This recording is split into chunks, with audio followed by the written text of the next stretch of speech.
In today's tech video, I'm going to show you guys how you can change the video resolution on your Insta360 X3.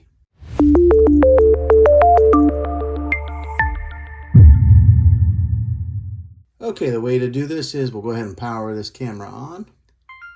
All right, once it's powered on, you'll see here at the bottom, there are three different options. It gives you like a camera icon.